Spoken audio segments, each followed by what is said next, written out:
She was waist-deep in the river when his shadow came across the bank. She did not hear the horse. The water was loud over the stones, and the cottonwoods along the bank were moving in the afternoon wind, and she had left her dress on a flat rock 10 yards back, and now his shadow lay across the rock and across the dress and across the ground between them. She did not move. He was a lean man in a gray hat, his horse standing behind him with its head down drinking, and he had her dress in his hands, and he was looking at her the way a man looks at something he is deciding whether to keep. She walked toward the bank. The current pressed at the backs of her legs and the stones were slick, and she did not rush and did not look away from him. "First time seeing a naked man," he said and grinned. She climbed out of the water and stood on the bank and looked at him with her arms at her sides. He held the dress a moment longer, then he held it out. She took it from his hand without looking at his face.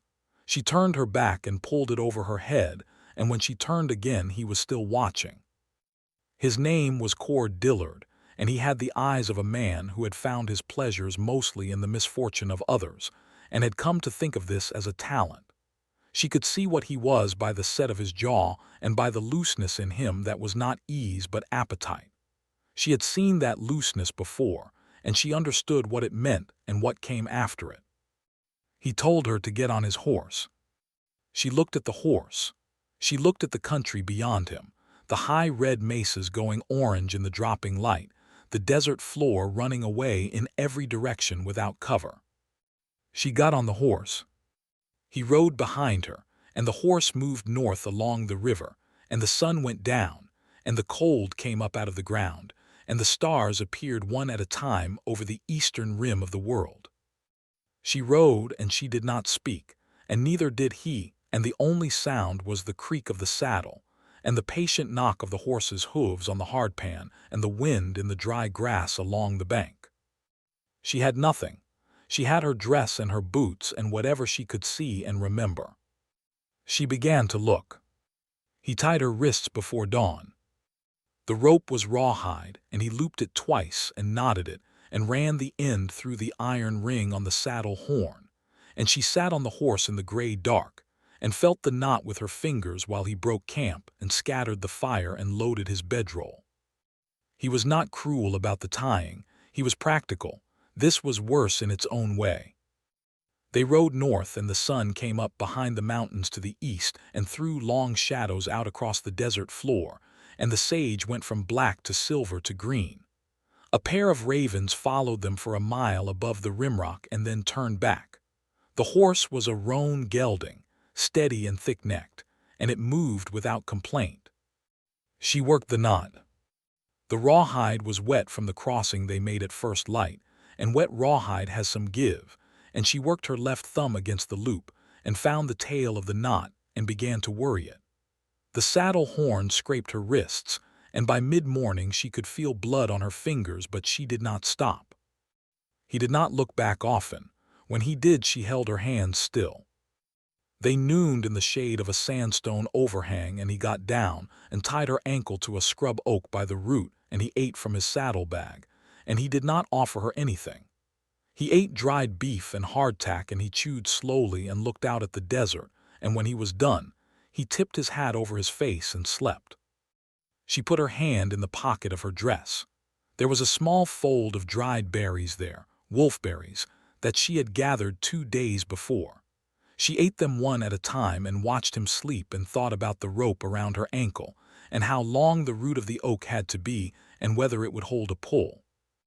It would hold, she let it be. When he woke, he looked at her hands and then at her face. She looked back at him. He said nothing.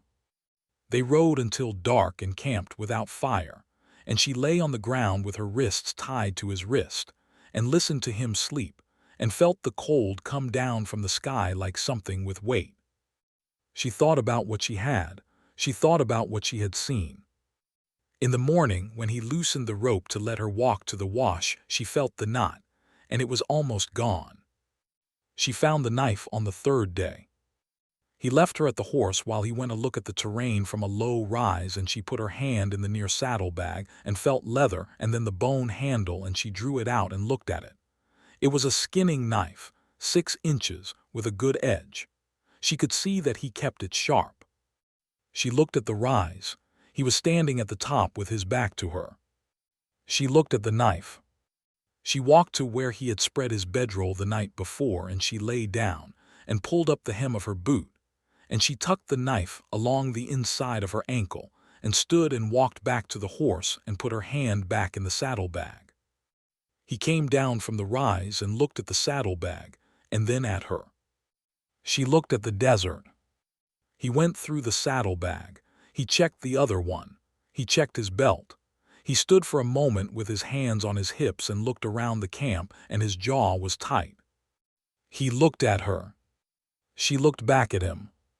He did not find it. They rode and the day changed. He was quieter, and his quiet was a different kind now, watchful rather than indifferent, and she could feel the change the way you feel whether moving in off the mountains before you can see it. He had been a man with all the cards. Now he was not sure. She watched him. She watched the angle of his shoulders and the way he held the reins and where he looked when he looked out at the country. She watched how he moved when he stepped down from the horse and what he did first when he woke. She was building him in her mind the way you build the terrain piece by piece, not for pleasure but for use.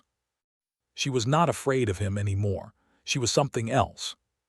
She was learning him the way water learns a rock. The rider appeared at midday on a long red ridge to the west, sitting his pony without moving, watching them cross the flat below. Cord saw him. He reined up and sat watching, and his hand moved to the Winchester in the scabbard and stopped there.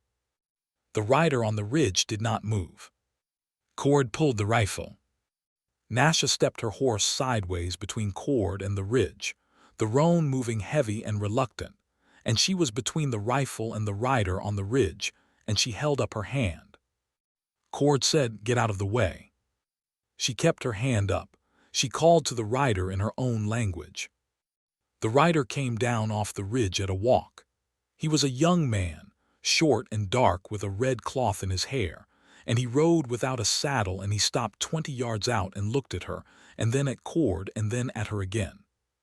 They spoke. Cord sat with the rifle across his saddle, and his eyes going between them and his face tight. She told the rider what had happened, and the rider listened. He looked at Cord the way you look at something you are deciding whether to kill. She told him no. The rider said, "Your mother is looking for you." She said, "Tell her I am alive." He said, "Come with me now." She looked at him. She looked at the country to the west, the way back, the pony standing with one hip dropped and its ears soft. She said, "Not yet." He looked at her for a long time. Then he looked at Cord, and something passed across his face that was not anger and not pity. He turned the pony and rode back up the ridge and over it and was gone. The silence after was absolute. The desert held it and the sky held it and nothing moved. Cord said, "What did he say?" She said, "He said to tell you your horse is lame." He looked down at the roan's feet. The roan was fine. He looked back at her and she looked back at him, and neither of them spoke. He still had the rifle across his saddle. She reached out and put her hand on the barrel and pressed it down. He let her. The roan shifted under her, and the leather creaked and far off over the western ridge.